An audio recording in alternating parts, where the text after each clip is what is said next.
कोही त थियो प्रयागराज आएका थिए एकदम उपेक्षाले प्रयागराज आएका थिए प्रयागराज आएका थिए तीर्थों राजा प्रयागराज किन आएका थिए भने चाहिँ अब 12 वर्षको कुम्भ गयो अहिले भर्खरै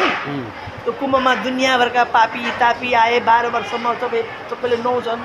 अनि उनीहरूको पापले गर्दा गर्दा मेरो यो स्वरूप हुन्छ अनि उनी हर 12 वर्षको कुम्भपछि वृन्दावनमा आएर कार्तिक महिनामा वृन्दावनमा आएर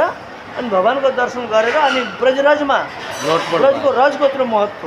ब्रजराजमा लटीपटी भएपछि उनको पुरा पाप खतम फेरि दैदिप्यमान भएर गए आफ्नो प्रयागराजमा गए अनि फेरि 12 वर्षमा फेरि आउँछन् अनि प्रयागराज चाहिँ ओहो त्यत्रो महत्त्व यो ब्रजराजको प्रयागराज पनि आएर लटपटी गरेर ऊ पवित्र भयो भनेपछि हामी त ब्रजमै छौँ अनि हामीले त बद्री केदार किन जानु पर्यो भने होइन तपाईँहरू अब जाने विचार गरिसकेपछि हिँड्नु जाउँ अब त्यत्तिकै भनेको क्या त्यो चाहिँ लैजान मन छैन भगवान्लाई त्यत्तिकै त अब भयो भन्यो भने फेरि ऊ अहिले पाए बहाना भन्छ मैयाले होइन जाउँ होइन अब नजाने त्यसो भए अनि के दर्शन गर्न मन छैन दर्शन गर्न मन त छ लाला तर अब होस् त्यसो भए यसो गरौँ न त मैले सबै धामलाई ईद बोलाइदिँदाखेरि हुँदैन र भन्दा हुन्छ तैँले बोलाउँदा आउँछन् र अब मैयालाई थाहै छैन भगवान् हो भनेर थाहै छैन भगवान् पुत्रत्व छ नि त पुत्र ममता छ अनि त्यहाँबाट त अब त्यसो भए म चारै धामलाई यी सबै जति पनि तीर्थ छन् पृथ्वीमा सबैलाई म यी बोलाइदिन्छु तपाईँहरूलाई तपाईँहरूको दर्शन गरेर उनीहरू पनि पवित्र हुन्छन् ब्रजमा आएर उनीहरू पनि पवित्र हुन्छन् तीर्थ भनेपछि भगवान्ले त्रिभङ्ग ललित भएर बन्सी बजाएपछि सबै तीर्थ आए हात जोडेर आफ्नो आफ्नो महत्त्व लिएर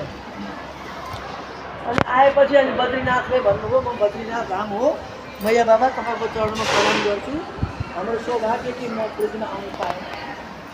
अनि केदारनाथ अनि गङ्गोत्री अनि जमुनोत्री अनि रामेश्वरम अनि के अरे गङ्गा सागर जति पनि तीर्थ छन् नैमिसारण्य पुष्कर आदि जति पनि संसारमा तीर्थ छन् प्रयागराज पनि स्वयं फेरि दुबारा सबैले आएर प्रणाम गरेर लाइनले खडा रहे खडा रहेपछि भगवान्ले भन्नुभयो जाऊ तिम्रो आफ्नो आफ्नो धाम अब किन उभिएको यहाँ मेरो मैया बाबाले दर्शन पाइहाले भनेपछि अनि मैया बाबाको तरफ टुकुर हेर्न थाले तीर्थहरूले अनि के भयो अब के चाहियो भन्दा मैया बाबा कृपा गरेर मलाई हामीलाई पनि यो ठाउँमा बस्न पाए हुन्थ्यो हामीले पनि ब्रजवास गर्न पाए हुन्थ्यो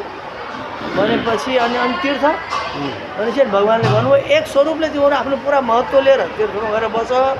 एक स्वरूपले तिम्रो पुरा महत्त्व लिएर यहाँ बस भनेपछि अनि यहाँ बद्री केदार गङ्गोत्री जमुनोत्री सबै तीर्थ छ